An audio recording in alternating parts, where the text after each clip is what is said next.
Welcome to my YouTube channel. आज मैं आपको क्लास 10th की एक्सरसाइज 11.2 से क्वेश्चन नंबर 2 को सॉल्व करना सिखाऊंगी। बिल्कुल इजी और शॉर्ट टाइमिंग में समझाऊंगी बेटे, ताकि आपका थोड़ा भी टाइम वेस्ट ना हो। तो सबसे पहले क्वेश्चन पढ़कर बताती हूँ कि यहाँ पर आपसे क्या कहा गया है। रफ डायग्राम में भी समझाऊंगी ताकि आपको ईजिली समझ में आए। Construct a triangle to a circle of radius 4 centimetre from a point on the concentric circle of radius 6 centimetre. यहाँ पर कहा गया है कि एक सर्कल है जिसकी रेडियस 4 सेंटीमीटर है। फिर कहा गया है कि एक कंसेंट्रिक सर्कल है जिसकी रेडियस 6 सेंटीमीटर है। कंसेंट्रिक सर्कल उस सर्कल को कहते हैं जिनका सेंटर सेम होता है, यानी कि जो 4 सेंटीमीटर वाला हमारा सर्कल है, जो इसका सेंटर है वही सेंटर 6 सेंटीमीटर की रेडियस के सर्कल का होगा। समझ में आया? कंसेंट्रिक सर्कल वो सर्कल होते हैं जिनका सेंटर सेम होता है। तो यहाँ पर पहले 4 सेंटीमीटर की रेडियस का सर्कल बनाया, फिर 6 सेंटीमीटर की रेडियस का सर्कल बना लिया। अब कहा गया है कि ये वाला जो कंसेंट्रिक सर्कल है इस पर कोई एक पॉइंट लेना है और इस पॉइंट से सर्कल की टेंजेंट्स को ड्रॉ करना है। समझ में आया? इस कंसेंट्रिक सर्कल पर कोई एक पॉइंट लेकर सर्कल की टेंजेंट्स ड्रॉ करनी है। टेंजेंट किसे कहते हैं हर क्वेश्चन में बता रही हूँ। सर्कल को टच करने वाली लाइन जो होती है टेंजेंट कहलाती है, और जिस पॉइंट पर ये लाइन सर्कल को टच करती है वो पॉइंट ऑफ कांटेक्ट कहलाता है। यानी कि इस लाइन ने जिस पॉइंट पर सर्कल को टच किया ये पॉइंट ऑफ कांटेक्ट कहलाएगा। तो अब मैं आपको एक्चुअल फिगर बनाकर दिखाती हूँ। तो सबसे पहले 4 सेंटीमीटर की रेडियस लेकर आपको एक सर्कल ड्रॉ करना है। यहाँ पर मैंने पहले ही मेज़र किया हुआ है, तो ये सर्कल ड्रॉ हो गया है 4 सेंटीमीटर की रेडियस लेकर। फिर मैंने क्या बताया था, कंसेंट्रिक सर्कल बनाना है, यानी कि इसी को दोबारा सेंटर मानकर सेंटर ओ को 6 सेंटीमीटर की रेडियस लेकर आपको कंपास में एक और सर्कल ड्रॉ करना है। तो यहाँ पर सर्कल ड्रॉ हो गए हैं। स्टेप्स ऑफ कंस्ट्रक्शन हमेशा हैंड टू हैंड लिखना, आपको कभी भी एग्जाम में कंफ्यूजन नहीं होगा, ना ही आपका टाइम वेस्ट होगा और आपको क्वेश्चन भी अच्छे से समझ में आएगा। पहला step, draw a circle of radius 4 centimetre. Second step, draw a concentric circle of radius 6 centimetre. अब क्या करने के लिए कहा गया था कि कंसेंट्रिक सर्कल पर अपनी मर्जी से कोई भी एक पॉइंट लेना है। यहाँ पर जैसे कि मैंने पॉइंट लिया और इस पॉइंट को नाम दिया ए। अब यहाँ पर ओ ए को ज्वाइन कर देंगे।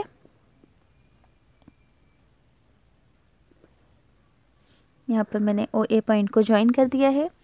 अब सर्कल की टेंजेंट्स ड्रॉ करने के लिए ओ ए लाइन को बाइसेक्ट करना है, यानी कि ओ ए लाइन को 2 इक्वल पार्ट्स में डिवाइड करना है। तो ओ ए लाइन को बाइसेक्ट करने का मेथड क्या है, इस लाइन के अकॉर्डिंग कंपास को आधे से ज़्यादा लाइन के हिसाब से खोल लो। एक बार ए पॉइंट पर रखकर मार्क कट करो, एक बार ओ पॉइंट पर। जैसा आपने ऊपर की साइड किया है सेम ऐसा ही आपको नीचे की साइड मार्क कट करने हैं, एक बार ओ को लेकर और एक बार ए पॉइंट को लेकर सेंटर। तो ये मार्क कट हो गए हैं। अब यहाँ पर बेटे आपको लाइन ड्रॉ करनी है। लाइन ड्रॉ होने के बाद इस पॉइंट को नाम दे दो यहाँ पर जी पॉइंट।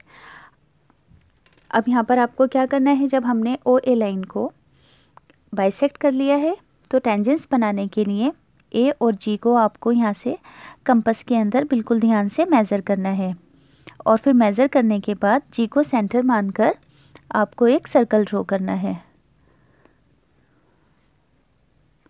थर्ड पॉइंट में हमने क्या किया था, बाइसेक्ट किया था ओ ए लाइन को, तो यहाँ पर लिख दोगे बाइसेक्ट ओ ए।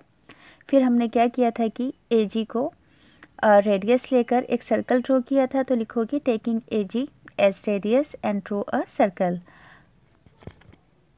अब बेटे इस वाले सर्कल के ऊपर इस छोटे वाले सर्कल ने जिस पॉइंट पर कट किया है उस पॉइंट को नाम दे दो यहाँ पर बी पॉइंट, और इस वाले पॉइंट को नाम दे दो यहाँ से सी पॉइंट। तो इस तरह से ए पॉइंट से जाती हुई टेंजेंट्स ड्रॉ हो जाएंगी। तो यहाँ पर ये टेंजेंट्स ड्रॉ कर देती हूँ मैं। ये आ गई टेंजेंट ए बी, लाइन पूरी तरह से नहीं आ पाई है, दोबारा से ड्रॉ करती हूँ। ये आ गई line A B, tangent A B, और यहाँ पर आ गई है टेंजेंट नीचे की साइड ए सी। अब कभी भी जब एक पॉइंट से कोई टेंजेंट का पेयर ड्रॉ किया जाता है तो वो दोनों ही टेंजेंट हमेशा एक दूसरे के इक्वल होते हैं। हमेशा ध्यान रखना कि जब कभी सर्कल का टेंजेंट किसी एक पॉइंट से ड्रॉ किए जाते हैं उनका पेयर, तो दोनों ही टेंजेंट की लेंथ एक दूसरे के इक्वल होती है। अब यहाँ पर क्या लिखोगे फिफ्थ स्टेप्स ऑफ कंस्ट्रक्शन में, join A B and A C. AB और AC को ज्वाइन करने के बाद हमारे टेंजेंट्स बन गए हैं, हैंस टेंजेंट्स आर फॉर्म्ड। अब यहाँ पर आपको एंड के अंदर क्वेश्चन में कहा गया था कि आपको इन टेंजेंट्स की लेंथ कैलकुलेशन कर कर बतानी है। तो लेंथ को कैलकुलेशन करने से पहले एक बात हमेशा ध्यान रखना, जो कि मैंने फर्स्ट क्वेश्चन में भी बताई थी, कि जब कभी सर्कल के सेंटर से पॉइंट ऑफ कॉन्टैक्ट पर कोई लाइन ड्रॉ की जाती है, यहाँ पर लाइन ड्रॉ कर देती हूँ, एग्जाम में भी आपको इसी तरह से ड्रॉ करनी है और पूरी ही फिगर को बेटे पेंसिल से बनाना है, यहाँ पर इजीली दिख सके, इसी वजह से मैंने पेन से ड्रॉ की है। तो हमेशा ध्यान रखना कि जब कभी सर्कल के सेंटर से पॉइंट ऑफ कॉन्टैक्ट पर जो लाइन ड्रॉ की जाती है, तो वो लाइन, यानी कि ये लाइन क्या है, रेडियस हो गई। तो ये वाली जो लाइन है, इस वाले टेंजेंट, ये वाला जो टेंजेंट है, इस वाली जो ये लाइन है, इस पर परपेंडिकुलर होगा। ध्यान रखना कि जब कभी सर्कल के सेंटर से कोई लाइन ड्रॉ की जाती है तो टेंजेंट हमेशा इस वाली लाइन पर परपेंडिकुलर होगा, यानी कि 90 डिग्री का होगा। समझ में आ रही है? और पॉइंट ऑफ कॉन्टैक्ट मैंने क्या बताया था कि सर्कल को टेंजेंट जिस पॉइंट पर टच करता है वो पॉइंट ऑफ कॉन्टैक्ट है, और पॉइंट ऑफ कॉन्टैक्ट से जो भी लाइन ड्रॉ की जाती है, यानी कि इस रेडियस के ऊपर ये वाली जो टेंजेंट होगी हमेशा क्या होगी, परपेंडिकुलर होगी। तो एक तरह से ये जो है, ये यहाँ पर एक ट्रायंगल बन गया है। अब ट्रायंगल की हमें 2 साइड्स पता है कैसे, जब इस वाले सर्कल की ये वाली रेडियस 4 सेंटीमीटर है, ये रेडियस, और यहाँ पर भी ये इस वाले सर्कल की रेडियस है, तो ये भी 4 सेंटीमीटर होगी। और OA कितना था यहाँ पर, OA बड़े वाले सर्कल की रेडियस थी, यानी कि ये OA लाइन की लेंथ कितनी है यहाँ पर, 6 सेंटीमीटर की है। जब हमें ट्रायंगल की 2 साइड्स पता होती हैं और वो राइट एंगल ट्रायंगल होता है, तो इजीली पाइथागोरस थ्योरम से हम तीसरी वाली साइड को निकाल लेते हैं। तो यहाँ पर पाइथागोरस का थ्योरम का यूज़ करते हुए इस वाली साइड को निकाल लेंगे। तो ये सर्कल की टेंजेंट है, तो हमें यहाँ पर इन दोनों ही टेंजेंट की लेंथ पता चल जाएगी। ठीक है, तो ये क्या बन गए हैं, एक ट्रायंगल बन गए हैं। 90 डिग्री वाली लाइन को जो साइड टच नहीं करती है वो हमेशा क्या कहलाती है, हाइपोटेन्यूज कहलाती है। तो ये 90 डिग्री वाली लाइन है, तो इन दोनों ही लाइनों से ये वाली लाइन टच नहीं हो रही है इस वाली जगह से, तो ये क्या है, यहाँ पर हाइपोटेन्यूज है, और ये यहाँ पर क्या है, इसका परपेंडिकुलर है, यानी कि लेंथ है, और ये इसका क्या है, बेस है। तो यहाँ पर पाइथागोरस थ्योरम का यूज़ कर लोगे। तो यहाँ पर क्या लिखोगे, सबसे पहले हमने क्या किया था, OB को और OB एंड OC को ज्वाइन किया। तो इस तरह से ये क्या होगा, OB square plus AB square is equals OA का स्क्वायर। OB क्या है यहाँ पर 4, AB को यहाँ से हमें फाइंड करना है, OA की वैल्यू क्या है यहाँ पर 6, तो 4 4 ज़ा 16, AB का स्क्वायर 6 6 ज़ा 36। तो ये क्या होगा, AB square is equals 36 minus 16, तो ये माइनस होकर क्या आ जाएगा यहाँ पर 20। अब बेटे आपको पता होगा कि जब हम लेफ़्ट हैंड साइड से स्क्वायर को हटाकर राइट हैंड साइड पर लगाते हैं तो स्क्वायर रूट में कन्वर्ट हो जाता है, यानी कि ये वाली वैल्यू रूट में चली जाएगी। ध्यान रहेगा कि जब लेफ़्ट हैंड साइड से स्क्वायर को रिमूव करते हैं तो राइट हैंड साइड वाली वैल्यू रूट में आ जाती है।